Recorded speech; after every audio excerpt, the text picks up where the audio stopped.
الحمدللہ رب العالمین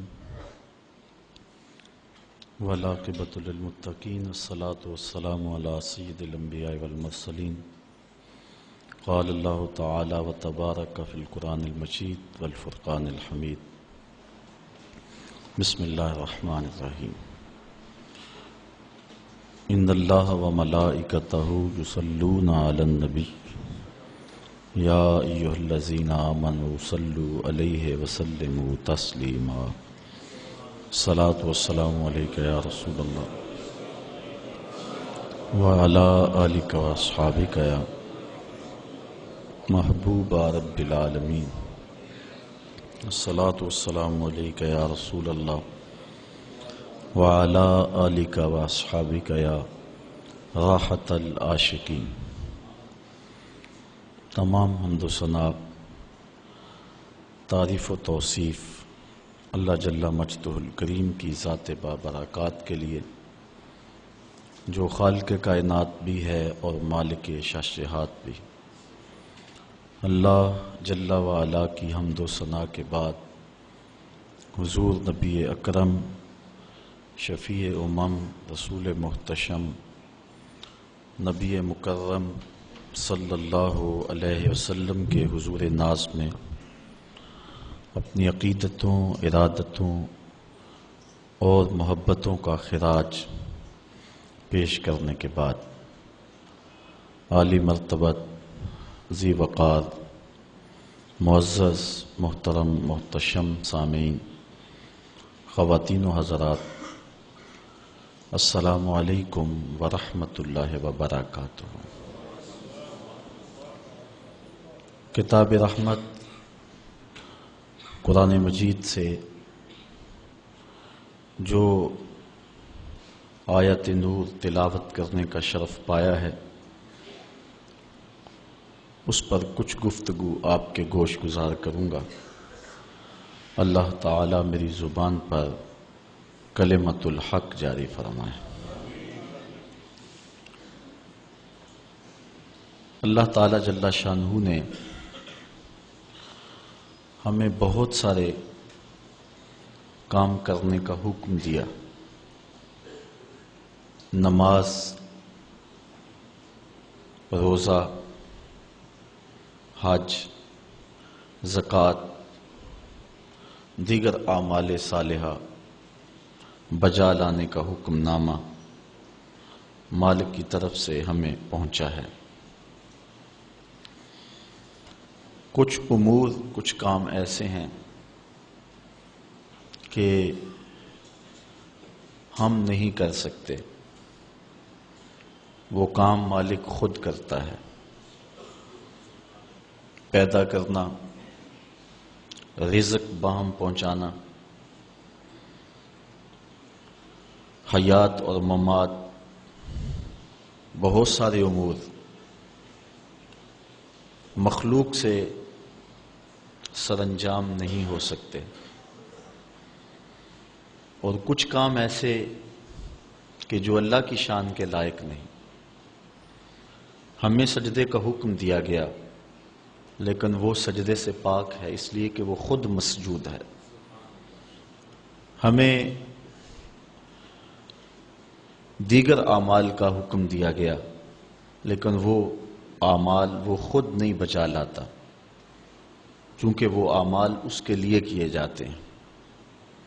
لیکن ایک عمل ایسا ہے کہ وہ خود بھی کرتا ہے اور ہمیں بھی کرنے کا حکم دیا ہے۔ وہ عمل کون سا ہے؟ ارشاد ہوا، ان اللہ وملائکتہ یصلون علی النبی، بے شک اللہ جل شانہ اور اس کے فرشتے عزت والے نبی پر درود بھیجتے ہیں۔ اے ایمان والو، تم اس عظیم المرتبت نبی پر درود بھی بھیجو اور خوب سلام بھی پڑھو۔ یہ حکم نامہ ہمیں ارشاد فرمایا گیا کہ یہ وہ بابرکت اور متبرک کام ہے کہ جو تمہارے رب کا بھی عمل ہے اس کے فرشتوں کی بھی ڈیوٹی ہے، اور اس سعادت مندی سے، اس بابرکت عمل سے محبوب کے غلاموں تم محروم نہ رہ جانا، تم بھی یہ سعادتیں سمیٹو اور یہ برکتیں حاصل کرو، میرے مصطفیٰ پہ درود پڑھا کرو۔ اب درود کیا ہے؟ صلاۃ کا معنی درود کر لیا اور فارغ ہو گئے۔ درود بھی اردو کا لفظ نہیں ہے، یہ کسی اور زبان کا لفظ ہے جو اردو میں مستعمل ہے۔ تو صلاۃ کا معنی درود کیا، تو درود کا معنی کیا ہے؟ تو ہمیں صلاۃ کے معنی ڈھونڈنے پڑیں گے کہ یہ جو حکم دیا گیا ہے اس کا مطلب کیا ہے۔ تو اسی آیت کریمہ کی تفسیر کتاب التفسیر بخاری میں دیکھیں، حضرت ابو العالیہ رضی اللہ تعالی عنہ سے مروی ہے کہ یہ جو مصطفیٰ کریم علیہ السلام پر درود پڑھنے کا حکم دیا گیا ہے، جس کو عربی میں صلاۃ اور کسی دوسری زبان میں درود سے تعبیر کرتے ہیں، اس کا مطلب کیا ہے، اس کا مفہوم کیا ہے؟ تو حضرت امام بخاری رضی اللہ تعالی عنہ نے اس کو حضرت ابو العالیہ رضی اللہ تعالی عنہ سے روایت کیا ہے۔ فَهِيَ مِنْهُ عَزَّ وَجَلَّ ثَنَاؤُهُ عَلَيْهِ عِنْدَ الْمَلَائِكَةِ وَتَعْظِيمُهُ، کہتے ہیں کہ صلاۃ کا یعنی درود کا مطلب جب اللہ کی طرف نسبت کر کے معنی کریں گے تو اس کا مطلب اور مفہوم یہ ہوگا کہ اللہ تعالیٰ فرشتوں کی مجمع میں محبوب کی ثنا کرتا ہے، محبوب کی تعریف فرماتا ہے۔ ثناؤہ علیہ عند الملائکہ وتعظیمہ، اور محبوب کی عظمت کو بیان کرتا ہے۔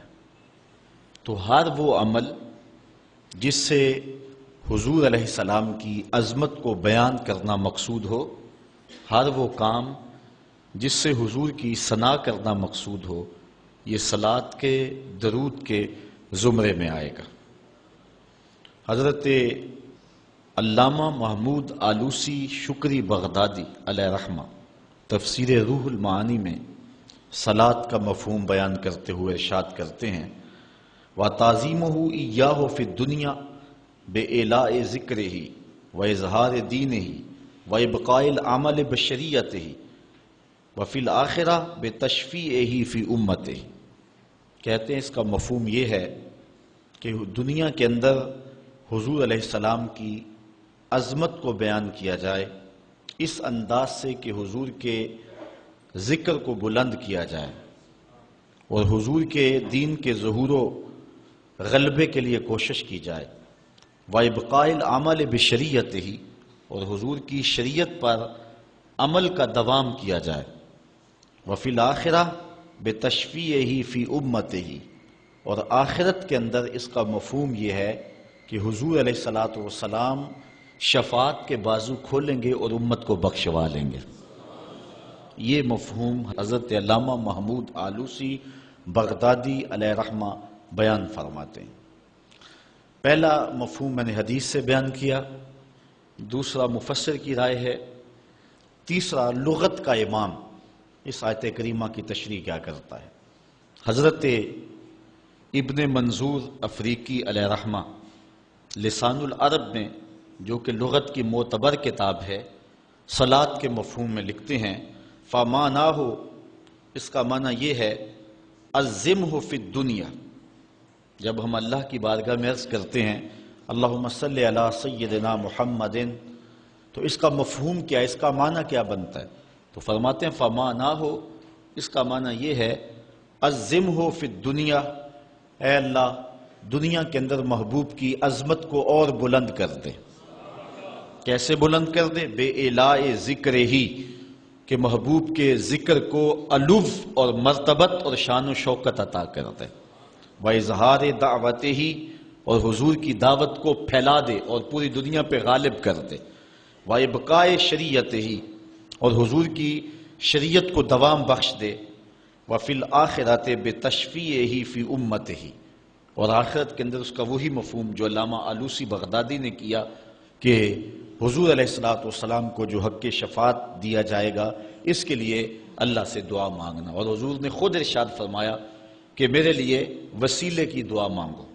یہ جو ہم اذان کے بعد دعا مانگتے ہیں کہ اے اللہ ہمارے آقا و مولا کو مقام وسیلہ عطا فرما، اور حضور علیہ السلام کے لیے یہ دعا مانگنا ہے، اور حضور مقام محمود پہ جلوہ فروز ہوں گے، اور وہاں حضور کو خاص کلمات دیے جائیں گے جو اس سے قبل نہ کسی نے بولے ہیں نہ اس کے بعد کوئی استعمال کرے گا۔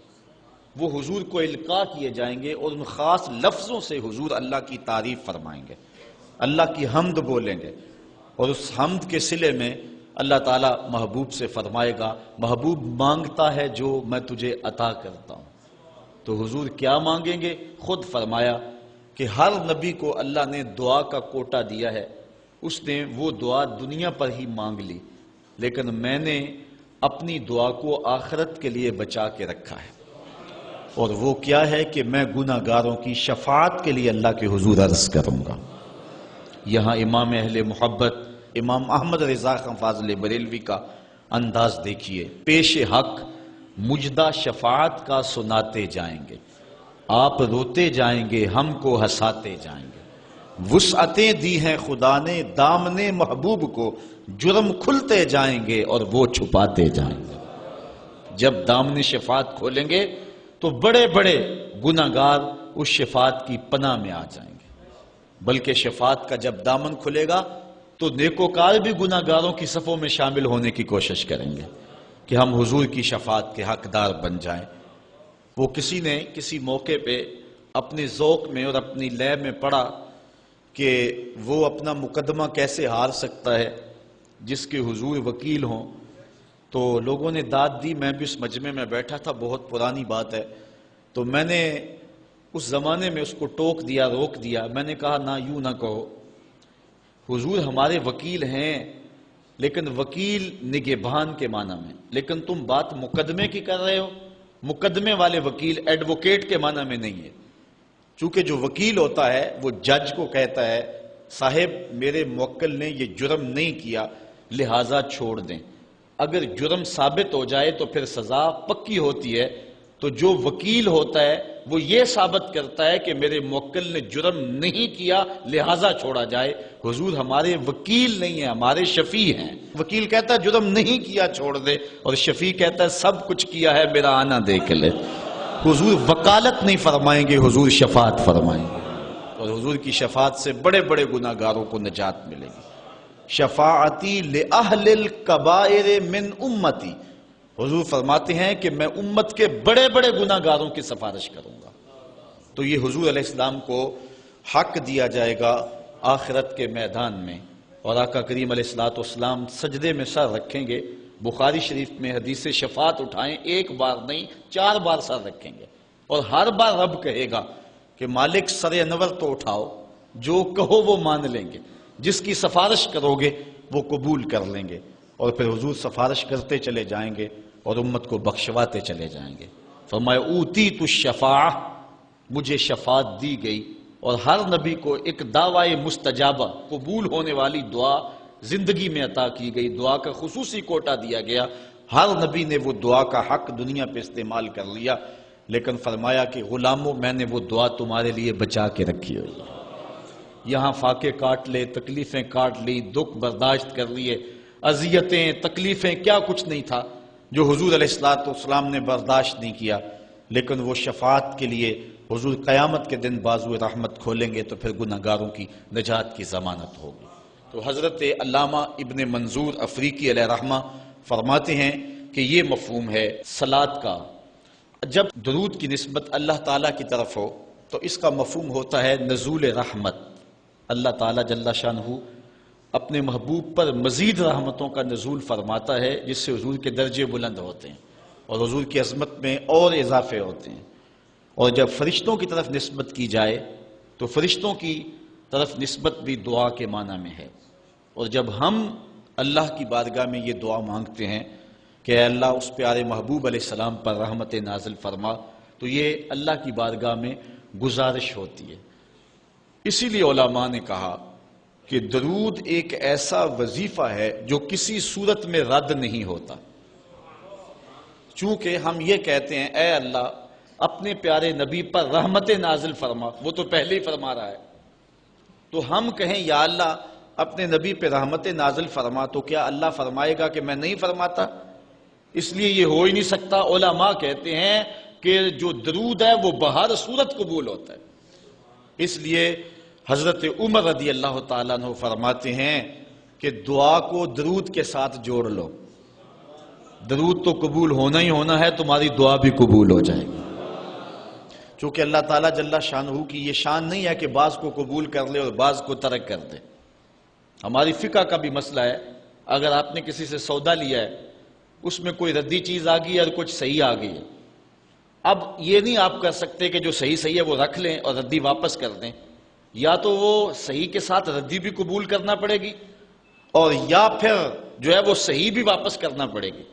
یہ نہیں ہوگا کہ مرضی کی رکھ لی اور مرضی کی واپس کر لی، یا سارا سودا قبول کرنا پڑے گا یا سارا سودا واپس کرنا پڑے گا۔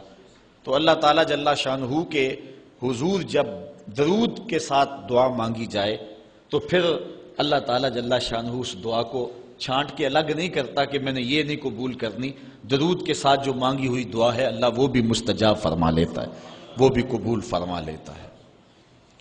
درود پاک وہ بابرکت عمل ہے کہ جو اہل ایمان کو تعلیم دیا گیا۔ علماء نے لکھا کہ زندگی میں ایک مرتبہ درود شریف پڑھنا فرض ہے، اور جب حضور علیہ السلام کا نام لیا جائے اس وقت درود پڑھنا واجب ہے۔ اس کے علاوہ بھی وجوب کے اور بہت سارے مقامات علماء نے بیان کیے، اور نمایاں 40 مقامات علماء نے بیان کیے جہاں درود شریف پڑھنا مستحب ہے، لیکن بعض مقامات پہ درود شریف پڑھنا مکروہ بھی ہے، جس طرح باتھ روم اور اس قبیل کے اور مقامات اور جگہیں اور جو ہے وہ احوال ایسے ہیں جہاں درود شریف نہیں پڑھا جائے گا۔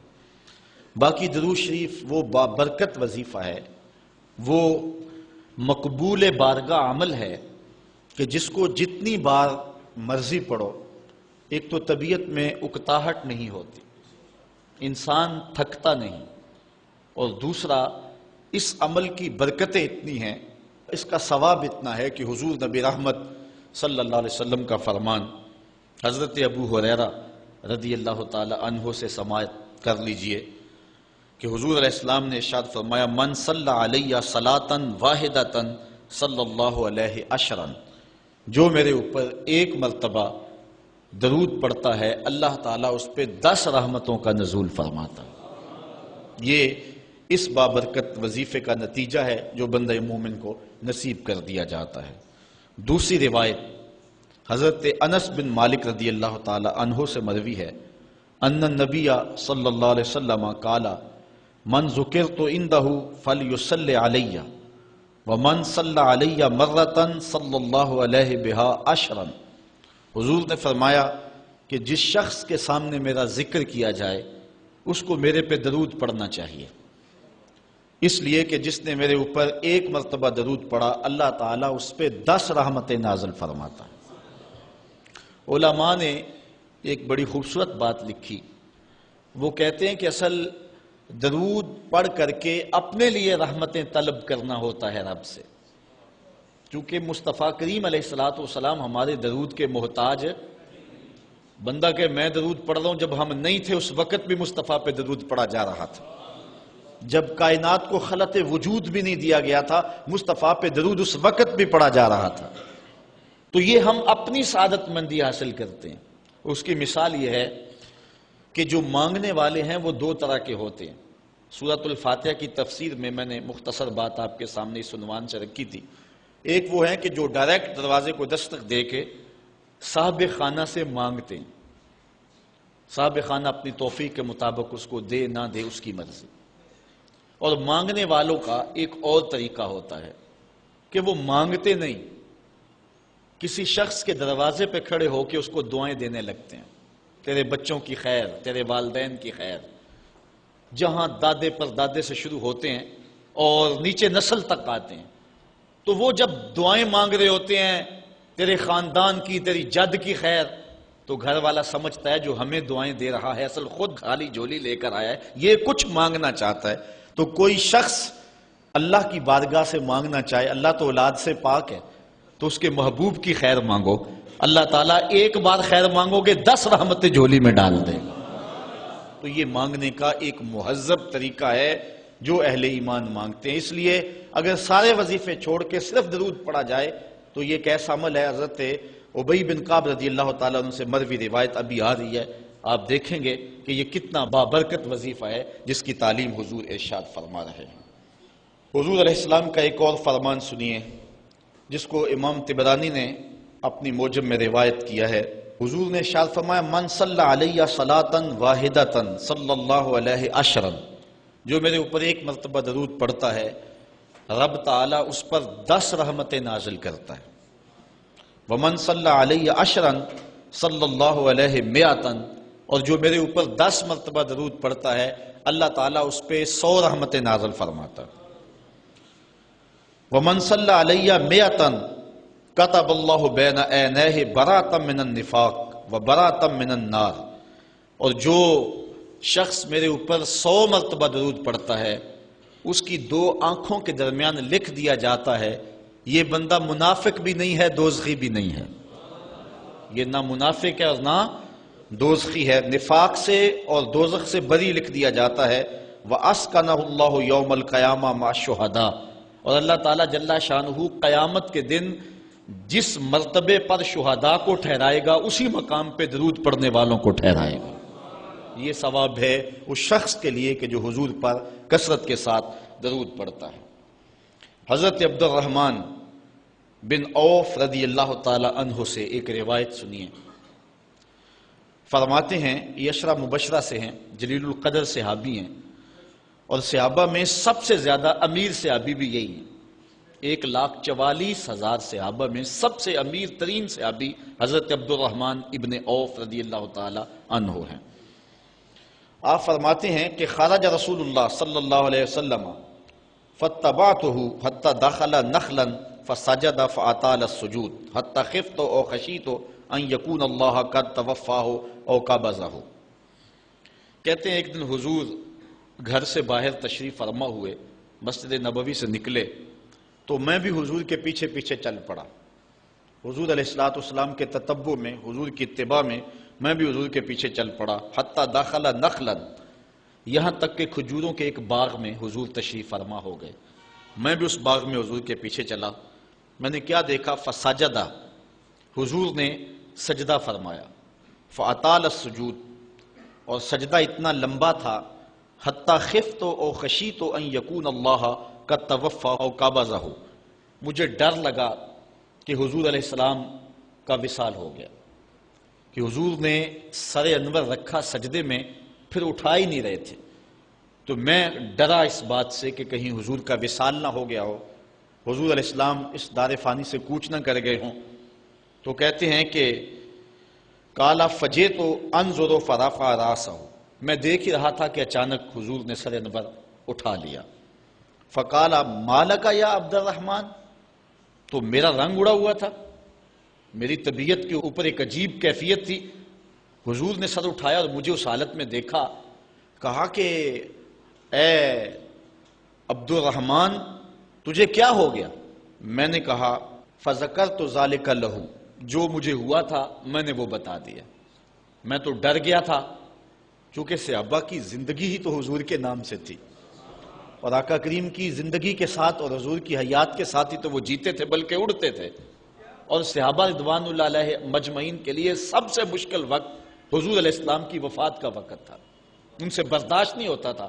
آپ نے پڑھا ہوگا سیر میں، علماء سے سنا ہوگا، حضرت عمر نے تلوار نکال لی تھی حضور کے وصال پر، کوئی کہے تو صحیح حضور کا وصال ہو گیا میں گردن کاٹ دوں گا، روتے تھے، عجیب کیفیت تھی۔ حضرت ابوبکر صدیق نے ہاتھ آگے کیا لیکن حضرت عمر جو ہیں وہ ان کی بات بھی سننے کے لیے تیار نہیں تھے، حضرت بلال چیخیں مارتے تھے، عجیب حالت تھی۔ حضرت سیدہ فاطمہ کہتی تھی سبت علی مصائب لو انہا سبت علی ایام سرنا لیالیا، لوگوں میرے اوپر جو مصیبتیں ٹوٹ پڑی ہیں اگر وہ چٹے دنوں پہ پڑتی تو وہ بھی کالی راتیں بن جاتے، اتنی مصیبتیں آ گئی۔ حضور علیہ السلام کے وصال پر یہ صحابہ کی کیفیت۔ حضرت زید بن عبداللہ اپنے باغ کو پانی دے رہے تھے، حضرت امام زرقانی نے لکھا ہے ان کے بیٹے نے جا کے کہا کہ ابا جی کوئی بات سنی ہے؟ انہوں نے کہا بتاؤ بیٹے کیا ہوا ہے؟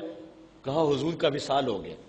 تو حضرت زید نے یوں ہاتھ اٹھائے اور سنو انہوں نے کیا کہا، اللہم اذہب بصری حتی لا ارا بعد حبیبی محمد احدا، اے اللہ مجھے اندھا کر دے، مجھے نابینا کر دے۔ آنکھوں کے چراغ روشن اس لیے تھے کہ تیرے رسول کو دیکھتا تھا، اب حضور اگر اس دنیا سے چلے گئے تو میں نے آنکھوں کی چراغ کیا کرنے؟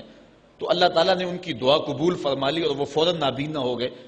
کسی نے بعد میں ان کے پاس جا کر افسوس کیا کہ تمہاری آنکھوں کی بینائی جاتی رہی ہے، بڑا افسوس ہوا ہے۔ وہ فرمانے لگے تمہیں ہوا ہوگا، مجھے تو کوئی نہیں ہوا، میں تو حضور کے بغیر کسی کو دیکھنا ہی نہیں چاہتا۔ اور اعلیٰ حضرت فرماتے ہیں کون نظروں پہ چڑھے دیکھ کے تلوا تیرا، جس نے آپ کو دیکھا پھر وہ کسی کو جو ہے وہ اور کیوں دیکھے۔ تو یہ صحابہ کی کیفیت تھی۔ بلکہ غدابہ نامی اونٹنی جس پہ حضور سواری کیا کرتے تھے، کتب میں آتا ہے، صحیح روایات ہیں، وہ حضرت فاطمہ زہرا کی دہلیز پر سر رکھ کے رویا کرتی تھی۔ اور وہ یافور نامی دراز گوش جس پہ حضور سواری کیا کرتے تھے، جس کو ہم اپنی زبان میں گدھا کہہ لیتے ہیں لیکن نسبت رسول سے ہوگی تو پھر اس کو دراز گوش کہیں گے، تو وہ قبیلہ بنو سلیم کے کنویں میں چھلانگ لگا کے مر گیا کہ جب حضور چلے گئے ہیں تو ہم نے جی کے کیا لینا ہے۔ یہ کیفیت جانوروں کی تھی۔ اللہ اکبر۔ تو حضور کی جدائی کا صدمہ کون برداشت کرے؟ آپ نے سنا نہیں کہ اس طرح حنانہ حضور کے فراق میں کیسے تڑپ تڑپ کے روتا تھا؟ صحاح میں روایت ہے، لگتا تھا جس طرح پھٹ جائے گا۔ اور آقا کریم ممبر سے نیچے اترے اور آقا نے اس کو دونوں ہاتھوں میں لیا، پھر تسلی دی، اور ایسے لگا جس طرح کہ بچھڑا ہوا بچہ ماں کی گود میں آ جائے تو اس کی گگھی بن جاتی ہے، یہ کیفیت ہوئی۔ پھر حضور ممبر پہ جلوہ فراز ہوئے اور صحابہ سے مخاطب ہو کے کہا لو لم افعل ھکذا لھن الی یوم القیامہ، اگر میں اپنے عاشق زار کو ممبر سے اتر کے یوں تسلی نہ دیتا تو یہ لکڑی کا ستون قیامت تک روتا ہی رہتا۔ اللہ اکبر۔ یہ ہے حضور کے پیار کی کیفیت۔ ان کے لیے مشکل مرحلہ تھا۔ تو حضرت عبد الرحمن ابن عوف رضی اللہ تعالیٰ عنہ کہتے ہیں میں نے جو میرے پہ بیتی تھی نا، جو میری حالت ہوئی تھی، میں نے صاف صاف عرض کی حضور میں تو بہت پریشان ہوا تھا۔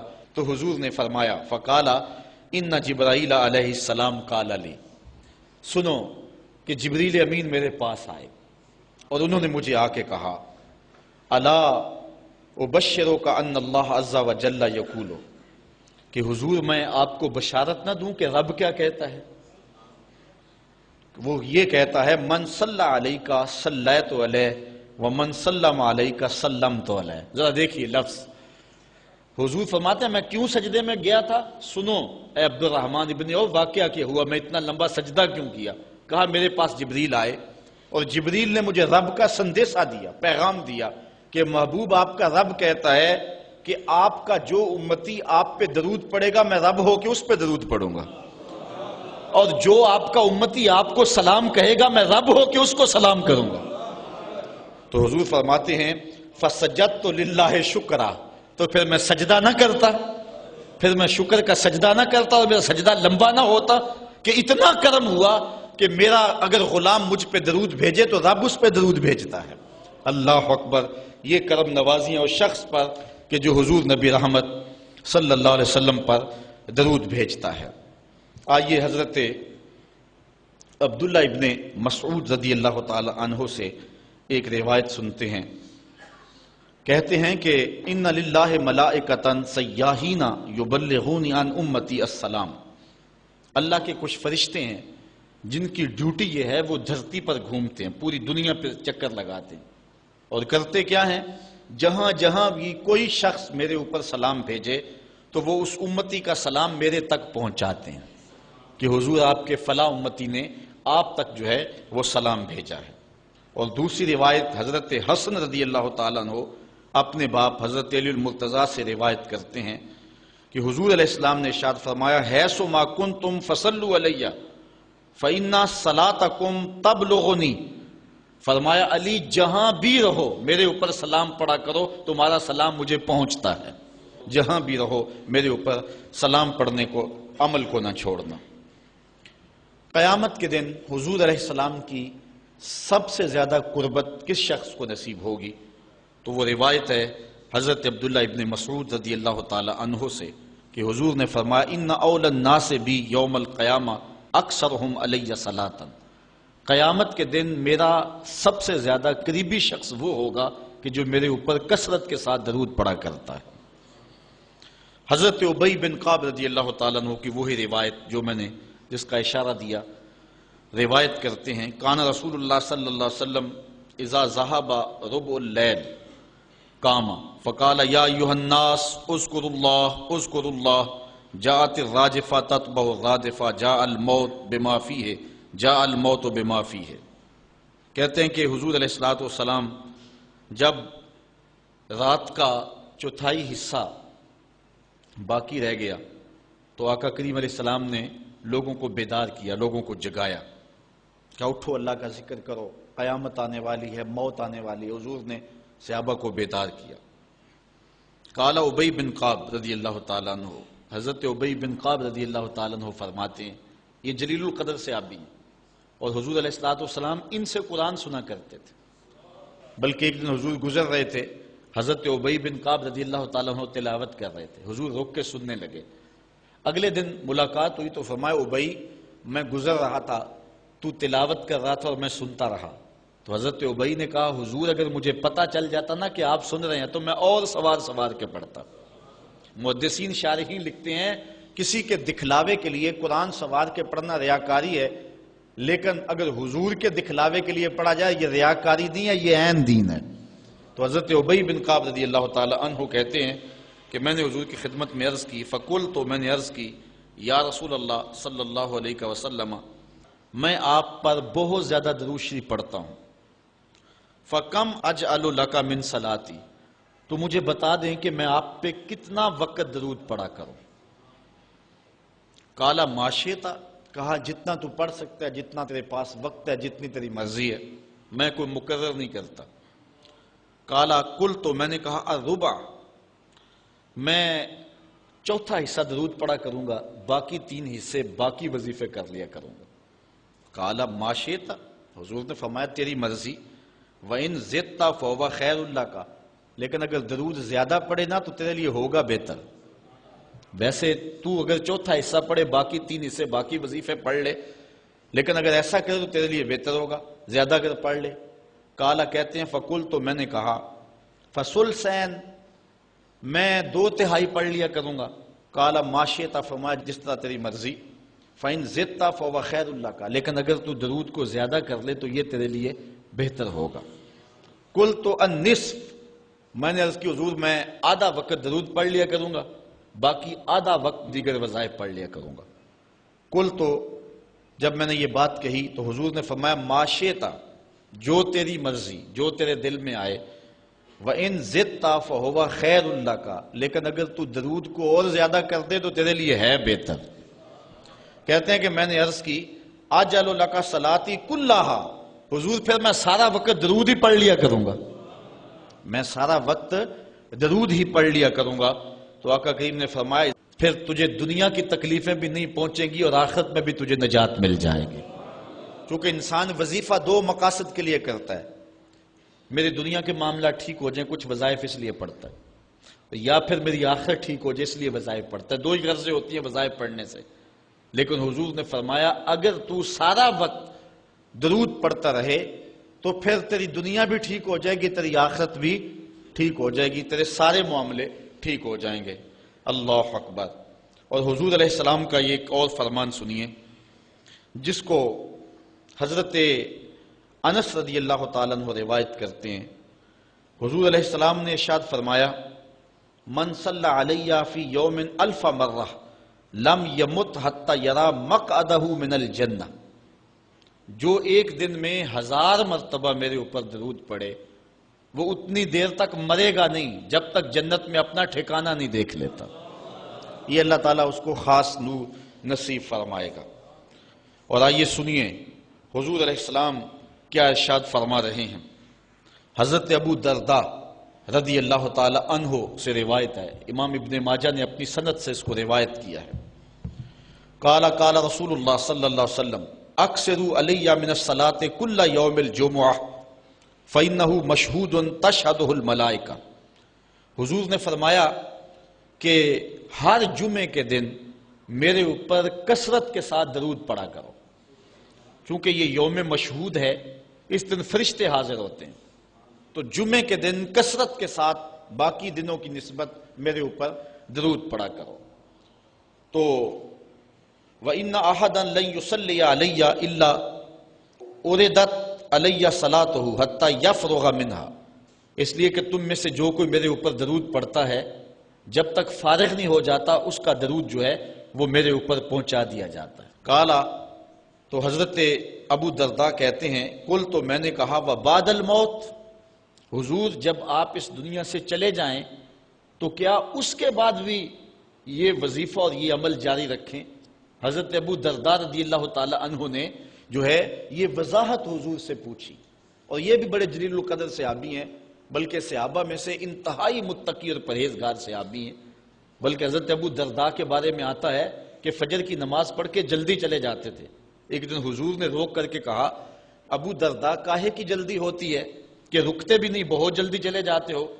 عرض کی حضور میرے ہمسایوں کے گھر میں کھجور کا ایک لمبا درخت ہے، اور آج کل مدینے میں کھجوروں کے پکنے کا موسم ہے، اور سحری کے وقت ٹھنڈی ہوائیں مدینے کو سلامی دینے آتی ہیں، اور میں اس لیے جلدی جلدی چلا جاتا ہوں کہ وہ جو کھجوریں جھڑ کے میرے ویڑے میں گر جاتی ہیں بچوں کے اٹھنے سے قبل ہمسائے کے گھر میں پھینک دوں، کہیں میرا بچہ کوئی نہ کھا لے۔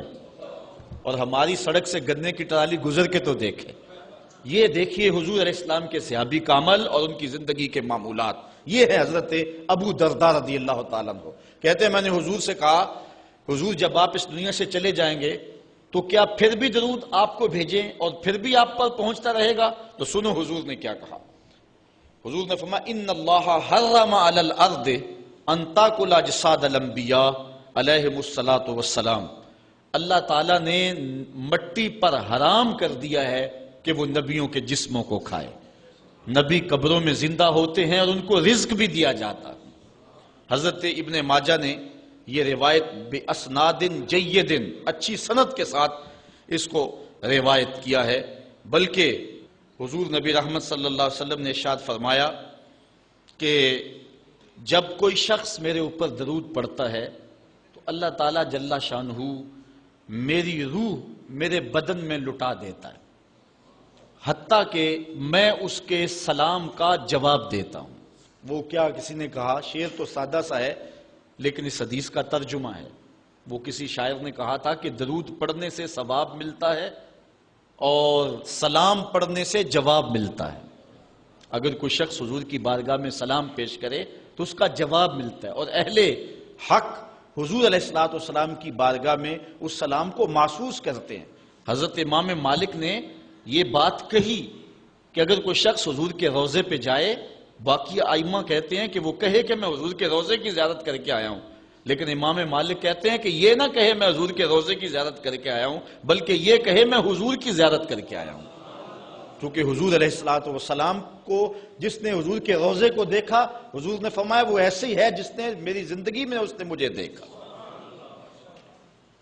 حضرت شیخ سید احمد کبیر الرفائی رحمت اللہ تعالی علیہ بہت بڑے بزرگ گزرے، ساری زندگی حضور پر کثرت کے ساتھ درود پڑھا، اور حضور علیہ السلام کی طرف سے جو باطن میں جواب آتا رہا اس کو موصول کرتے رہے۔ اللہ تعالیٰ جل شانہ نے توفیق دی، پھر دیار نور میں حاضر ہوئے۔ 555 ہجری کا یہ واقعہ ہے۔ اس کو تمام مکاتب فکر کے لوگوں نے سوائے ایک مکتبہ فکر کے اپنی کتابوں میں لکھا ہے۔ تبلیغی جماعت والوں نے اپنے شیخ الحدیث زکریا سہارنپوری نے کتاب الحج میں لکھا ہے، باقی لوگوں نے بھی لکھا ہے، درجنوں تذکرہ نگاروں نے اس واقعہ کو بیان کیا ہے، اور اس کی صحت پر اہل علم کو کوئی اختلاف نہیں ہے۔ 555 ہجری کی بات ہے کہ وہ حضور کے روضے پہ بنفس نفیس حاضر ہوئے، اور حاضر ہو کے انہوں نے جو حضور کی بارگاہ میں عرض کی، چونکہ سید تھے، حضور کی اولاد تھی، کہا کہ حضور ساری زندگی میری روح سلام لے کے آپ کی خدمت میں حاضر ہوتی تھی اور آپ کا روحانی جواب وصول کرتی تھی۔ آج آپ کا بیٹا بنفس نفیس خود حاضر ہو گیا، آج میں روحانی جواب نہیں لوں گا، اور حضور کے روضے کے سامنے کھڑے ہو گئے اور ادب سے سلام پیش کیا۔ پھر کیا ہوا، 70,000 لوگ مسجد نبوی میں موجود تھے، جنہوں نے دیکھا حضور نے دست انور روضہ انور سے باہر نکال دیا، اور حضرت شیخ سید رفاعی رحمت اللہ تعالی علیہ نے حضور کے دست کرم کا بوسہ لیا۔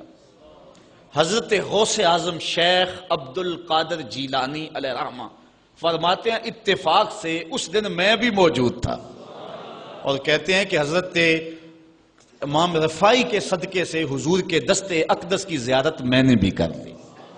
اللہ اکبر! یہ حضور علیہ السلام کا شفقت فرمانا ہے ان لوگوں پر جو حضور علیہ السلام پر کثرت کے ساتھ درود پڑھتے ہیں۔ جن لوگوں نے حضور علیہ السلام کے اوپر درود پڑھنا معمول بنایا ہے، یہ موضوع اپنے دامن میں بڑی وسعت رکھتا ہے، ان پر بڑے بڑے کرم ہوئے۔ آج کا جو عنوان ہے صلو علیہ وآلہ، یہ شیخ سعدی کی مارکۃ الآراء ایک ربائی کا آخری مصرع ہے، اور متواتر صدری روایات کے مطابق حضرت شیخ سعدی شیرازی کیونکہ بہت بڑے شاعر تھے اور قادر الکلام شاعر تھے، آج صدیاں گزرنے کے بعد بھی آپ کی گلستہ اور بوستہ اور کریمہ آج بھی اسی طرح مقبول ہے جس طرح صدیوں قبل تھی۔ ورنہ کسی زمانے میں فردوسی کا شاہ نامہ پڑھا جاتا تھا، لیکن آج دنیا کو اور نئی نسل کو فردوسی کے شاہ نامے کا پتہ بھی نہیں ہے۔ لیکن کوئی بھی فارسی مذاق رکھنے والا ہو وہ شیخ سعدی سے ناآشنا نہیں ہو سکتا۔ ان کو جو مقبولیت تامہ ملی ہے، ایسے قادر الکلام شاعر کہ جس عنوان پر بھی آتے حد کرتے چلے جاتے۔ حضرت شیخ سعدی شیرازی اگر حضور کی مدح میں قلم اٹھاتے ہیں تو ان کا اسلوب بڑا خوبصورت ہے۔ کریم السجایا جمیل الشیم نبی البرایا شفیع الامم، زباں تا بود در دہاں جائے گیر ثنائے محمد بود دل پذیر، حبیب خدا اشرف انبیاء۔ اگر لکھتے ہیں تو حد کرتے چلے جاتے ہیں۔ اب انہوں نے حضور کا قصیدہ لکھنا شروع کیا، اور کیا لکھتے ہیں؟ بلغ العلا بکمالہ۔ اس کا معنی ہے کہ آپ اپنے کمال کی وجہ سے بلندیوں تک پہنچے۔ کشف الدجا بجمالہ، اور آپ کے چراغ حسن نے اندھیروں کو دور کر دیا۔ حسنت جمیع خصالہ، اور آپ کی ساری خوبیاں با کمال ہیں۔ ربائی کو ربائی اس لیے کہتے ہیں کہ وہ 4 اشعار پر مشتمل ہوتی ہے۔ اب 3 اشعار کے اندر بھی جو ہے وہ مضمون تھا، وہ مکمل ہو گیا، اور انسان جب مضمون کو مکمل کر لے تو اس وقت پھر نیا جملہ لانا اس کے لیے مسئلہ بن جاتا ہے کہ آگے لکھے تو کیا لکھے، مضمون تو مکمل ہو گیا۔ اب یہاں کیا تھا؟ بلغ العلا بکمالہ کشف الدجا بجمالہ حسنت جمیع۔ اگر اس کا معنی ذہن میں ملحوظ رکھیں تو آگے جو چوتھا جملہ ہے اس پہ آپ کو لطف آئے گا۔ بالغ العلا بکمالہ، وہ اپنے کمال سے، اپنی طاقت پرواز سے، اپنی قوتوں سے، اللہ کی دی ہوئی عطا سے وہاں تک پہنچے جہاں تصور بھی نہیں پہنچ سکتا۔ کشف الدجا بجمالہ، ان کے جمال نے کائنات میں اجالے پھیلا دیے، روشنیاں کر دی، اندھیرے چھٹ گئے۔ پھر آخر میں حسنت جمیع خصالہ، کیا بتائیں، ان کی ہر خوبی، ہر خو و خصلت ہی اچھی ہے۔ اب بات تو مکمل ہو گئی، لیکن ربائی چاہتے تھے۔ شیخ سعدی پریشان ہے، اسی پریشانی میں نیند آ گئی، سوئے تو حضور کا دیدار ہوا۔ فرمایا سعدی آگے کہتے کیوں نہیں ہو، صلو علیہ وآلہ، صلو علیہ وآلہ، اور بنتا ہی یہ ہے۔ میں اصل خود بھی شاعری سے تعلق رکھتا ہوں، کسی زمانے میں کچھ لکھا بھی ہے، لیکن یہاں تھوڑا سا میں آپ کو اپنے ساتھ اس لیے سفر کروا رہا ہوں کہ آپ اقبال کے دیس کے باسی ہیں، اس لیے آپ سے ایسی باتیں میں کر لیتا ہوں، ورنہ بعض کا یہ ایسی باتیں نہیں چھڑتی، یہ مشکل ہوتی ہیں، لیکن آپ لوگوں کے خمیر اور مزاج کے اندر جو ہے یہ لذت اور یہ چاشنی موجود ہے۔ اب ذرا توجہ کیجئے، بلغ العلا بکمالہ، وہ بلندیوں پر پہنچ گئے۔ کشف الدجا بجمالہ، اپنے جمال سے اندھیرے چھٹا دیے، دور کر دیے۔ حسنت جمیع خصالہ، کیا بتائیں، ان کی ہر خوبی ہی با کمال ہے۔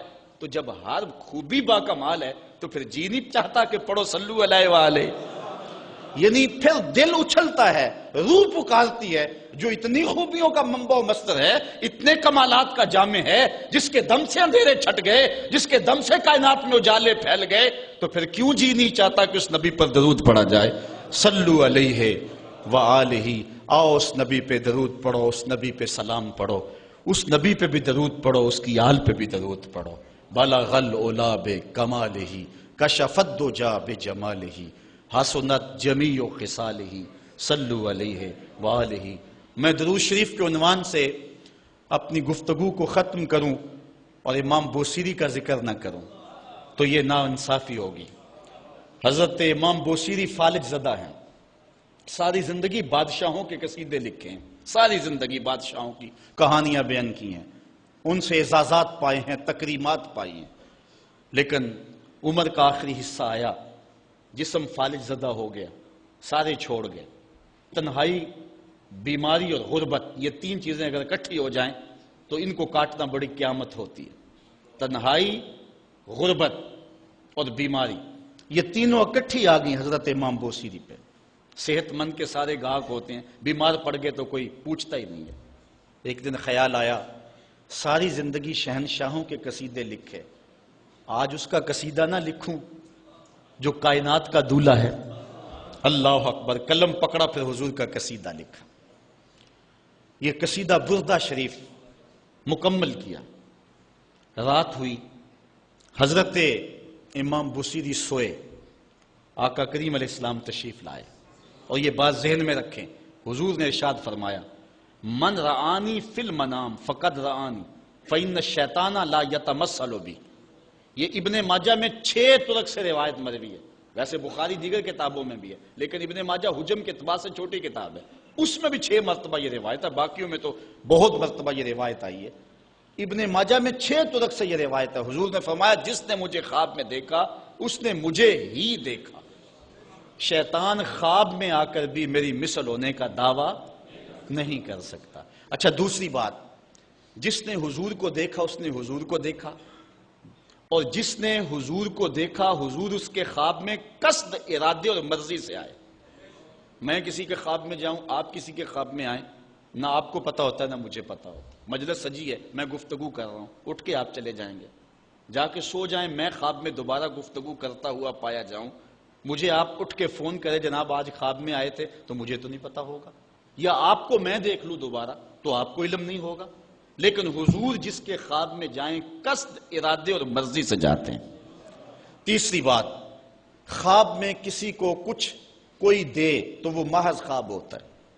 لاٹری نکل آئی، کروڑ پتی بن گیا، صبح اٹھیں گے تو کروڑ پتی ہوں گے یا کنگال ہوں گے؟ وہ کیا کسی نے کہا تھا 100 بار میرے ہاتھوں میں تیرا دامن آیا، جب آنکھ کھلی تو اپنا ہی گریباں تھا۔ کچھ نہیں ہوتا، خواب خواب ہوتا ہے۔ لیکن حضور کو اگر کوئی خواب میں دیکھے اور حضور کچھ عنایت کریں تو وہ محض خواب نہیں ہوتا۔ حضرت شاہ ولی اللہ محدث دہلوی فرماتے ہیں، میرے والد شاہ عبد الرحیم نے خواب میں انہوں نے حضور کو دیکھا تو آقا کریم علیہ السلام نے اپنے 2 منہ مبارک ان کو عطا کیے۔ کہتے ہیں جب اٹھے تو دیکھا کہ منہ مبارک نہیں تھے، تو پھر ان کی کیفیت وہی ہو گئی اور پھر حضور خواب میں ملے، فرمایا کہ ہم نے تیرے سرہانے کے نیچے رکھ دیے۔ تو کہتے ہیں کہ وہ 2 بال حضرت شاہ ولی اللہ محدث دہلوی فرماتے ہیں ان کی علامت یہ تھی کہ وہ صندوق میں ہم رکھتے تھے، جب اس کو دھوپ میں لے کے نکلتے بدلی سایہ کیا کرتی تھی، اور فرماتے ہیں کہ جب وراثت تقسیم ہوئی تو 1 بال میرے حصے میں آیا، حضور کا منہ انور، حضور کا منہ مبارک۔ تو جس نے حضور کو خواب میں دیکھا حضور کو ہی دیکھا، حضور قصد سے آئے، جو دیا حقیقت میں دیا۔ اور چوتھی بات، وہ بخاری کی روایت ہے، حضور فرمایا من رآنی فی المنام فسیرانی فی الیقظہ، جس نے مجھے خواب میں دیکھا ان قریب جاگتے بھی دیکھ لے گا۔ شارحین لکھتے ہیں ساری زندگی نہ دیکھ سکا، جب روح نکل رہی ہوگی رخ محبوب سامنے ہوگا، اور اگر اس وقت حضور کا دیدار ہو جائے تو چاہیے بھی کیا، سوکھا نکلے سا ظہوری جے ویخ لواں مکھ تیرا، اگر اس وقت حضور کا دیدار ہو جائے تو اور کیا چاہیے۔ تو حضرت امام بوصیری کہتے ہیں کہ میں سویا مقدر جاگا، حضور تشریف لائے، فرمایا بوصیری جو قصیدہ لکھا ہے وہ سناؤ تو صحیح۔ تو انہوں نے وہ مشہور قصیدہ مولا یصلی وسلم دائماً ابدا، وہ قصیدہ حضور کی خدمت میں پیش کیا۔ تو آقا کریم علیہ السلام نے اپنا دست شفا ان کے بدن پہ پھیرا، اور حضور نے اپنی چادر اتار کر کے حضرت امام بوصیری کو دے دی۔ بردہ عربی میں کہتے ہیں جو ہے وہ چادر کو، اسی لیے اس قصیدے کو قصیدہ بردہ کہتے ہیں، وہ قصیدہ جس کی جزا میں چادر عنایت ہوئی تھی۔ حضرت امام بوصیری جب اٹھے تو بالکل ٹھیک تھے، چادر اوڑی اور مسجد میں نماز پڑھنے کے لیے جا رہے ہیں۔ راستے میں ایک درویش کھڑا تھا، کہا بوصیری رات والا قصیدہ تو سناؤ جو تم نے لکھا ہے۔ حضرت بوصیری کہتے ہیں میں نے لکھا تھا اور کسی کو پتہ نہیں تھا۔ میں نے کہا کون سا قصیدہ؟ کہنے لگے بھولے نہ بنو جو حضور کو سنایا تھا۔ کہنے لگے کہ میں نے کہا کہ تجھے کیسے پتہ ہے؟ کہا بتاؤں یہ چادر کون سی ہے؟ اللہ اکبر! تو امام بوصیری رحمت اللہ تعالی علیہ نے حضور علیہ السلام پر یہ درود لکھا، مولا یصلی وسلم دائماً ابدا، اور یہ جزا پائی۔ حضرت سید محمد بن سلیمان رحمت اللہ تعالی علیہ ایک بزرگ گزرے ہیں، یہ 708 ہجری میں پیدا ہوئے تھے۔ کہتے ہیں کہ میں ایک دن کسی بستی سے گزر رہا تھا اور وہاں ایک کنواں تھا، اس کا پانی تھوڑا سا نیچے تھا اور میرے پاس کوئی چیز نہیں تھی جس سے میں ڈول ڈال کر کے وہ پانی نکال سکوں۔ میں متحیر کھڑا تھا، ساتھ ہی ایک شکستہ سا کچا سا مکان تھا، اس مکان کے اوپر ایک چھوٹی عمر کی لڑکی کھڑی تھی۔ مجھے کہنے لگی کہ آپ پریشان ہیں؟ میں نے کہا ہاں بیٹے، مجھے پریشانی یہ ہے کہ میں نے وضو کرنا اور نماز پڑھنی ہے اور وقت جا رہا ہے اور یہ پانی بہت نیچے ہے، اگر تم کچھ میری مدد کر سکتی ہو تو ضرور کرو۔ وہ چھت سے نیچے آئی اور اس نے آ کے اپنا لعاب اس کنویں میں پھینکا۔ حضرت شیخ سید محمد بن سلیمان فرماتے ہیں کہ میں نے دیکھا کہ یکا یک کنویں کا پانی اچھل کے کناروں تک آ گیا اور بہنے لگا۔ میں نے جلدی سے وضو کیا اور پھر میں نے اس لڑکی کو کہا میں تجھے اللہ کا واسطہ دیتا ہوں، تو مجھے بتا کہ تیرے پاس ہے کیا کہ تیرے لب کے ڈالنے سے یہ پانی اچھل کے اوپر آ گیا؟ تو اس لڑکی نے مجھے کہا کہ یہ جو مرتبہ مجھے ملا ہے بکثرت الصلاۃ علی من کان اذا مشى فی البر تعلقت الوحوش باذیالہ، یہ مرتبہ میں اس پر درود پڑھ کے حاصل کیا ہے جب وہ جنگل سے گزرتے تھے تو جو جانور تھے قدموں سے لپٹ جاتے تھے، میں ان پر درود پڑھنے کی برکت سے جو ہے وہ یہ مرتبہ حاصل کیا ہے۔ تو حضرت سید محمد بن سلیمان کہتے ہیں کہ پھر میں نے ارادہ کر لیا کہ میں ساری زندگی حضور علیہ السلام پر درود پڑھتے ہوئے اور درود لکھتے ہوئے گزاروں گا۔ پھر انہوں نے مشہور زمانہ کتاب جس کو اہل علم اور اہل تصوف دلائل الخیرات کے نام سے جانتے ہیں، جس کی متعدد شروحات بھی لکھی گئی، وہ کتاب انہوں نے تصنیف کی۔ اور اس کتاب کی خصوصیت یہ ہے کہ جو شخص اس کتاب کو باقاعدگی کے ساتھ پڑھے اس کو حضور کا دیدار نصیب ہوتا ہے۔ اور اس کتاب کو پڑھنے والے، میں نے ایک روایت میں پڑھا ہے کہ جو شخص حضور علیہ السلام پر کثرت سے درود پڑھے، اللہ تعالیٰ اس درود کی برکت سے اسے تو نوازتا ہے، اس کی اولاد کو اور اس کی اولاد کی اولاد کو، یعنی اس کی نسلوں کو بھی سنوار دیتا ہے۔ تو حضرت سید محمد بن سلیمان نے یہ کتاب لکھ کر کے درود کی زمانے پر احسان کیا، اور آج تک بالخصوص علماء روم کا عمل اس کے اوپر جو ہے وہ کثرت کے ساتھ ہے۔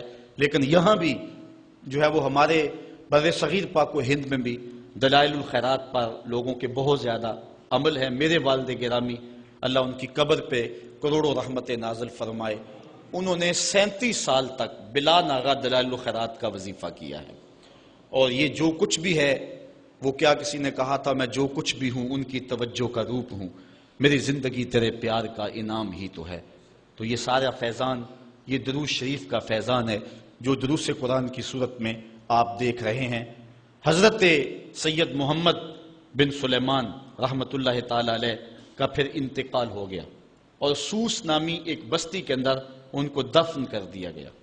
پھر اس کے بعد 77 سال کے بعد ان کو وہاں سے مراکش منتقل کیا گیا، اور آپ کو جب دفن کیا گیا، اور یہ بات اخبار مشہورہ میں سے ہے کہ آپ کی قبر کی مٹی سے درود کی برکت کی وجہ سے کستوری جیسی خوشبو آیا کرتی تھی، اور جب اتنے طویل عرصے کے بعد ان کو قبر سے نکالا گیا تو جب وہ فوت ہوئے تھے تو انہوں نے تھوڑی دیر پہلے حجامت بنائی تھی، اور جب لحد سے ان کو نکالا گیا 77 برس بعد تو ایسے لگتا تھا کہ جس طرح ابھی خط کروایا ہے، اور لوگوں نے ان کے جسم کو انگلی لگا کر کے دیکھا تو جس طرح ایک زندہ شخص کے جسم کو انگلی لگائیں تو خون ہٹ جاتا ہے اور جگہ زرد ہو جاتی ہے، تو ایسے ہی لوگوں نے پایا کہ جگہ زرد ہو گئی، پھر انگلی اٹھائی تو جو ہے وہ پھر وہاں دوبارہ سرخی آنے لگی، تو اس شخص نے بتایا کہ یہ دیکھو کیا ہے، تو پھر جو بھی زیارت کرنے آتا وہ انگلی لگا کے دیکھتا اور اس طرح دباتا آپ کی جلد کو، اور وہ زرد ہو جاتی اور پھر دوبارہ خون آتا،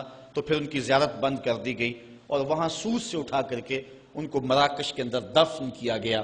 جو شخص حضور علیہ السلام پہ درود پڑھے تو اس کو حیات جاوداں مل جاتی ہے، اور صاحب درود نبی کا کمال اور مرتبہ کیا ہوگا۔ تو فرمایا ان اللہ وملائکتہ یصلون علی النبی یا ایھا الذین آمنوا صلوا علیہ وسلموا تسلیما۔ آؤ ہم حضور کی بارگاہ میں پورے ادب سے ہدیہ درود پیش کریں۔ الصلاۃ والسلام علیک یا رسول اللہ وعلی آلک واصحابک یا محبوب رب العالمین۔ آفاق کے ہر گوشے میں قرآن سنا کر دم لینا، اب رکنا نہیں، اب تھمنا نہیں، فردوس میں جا کر دم لینا، آفاق کے ہر گوشے میں قرآن سنا کر دم لینا، اب رکنا نہیں، اب تھمنا نہیں۔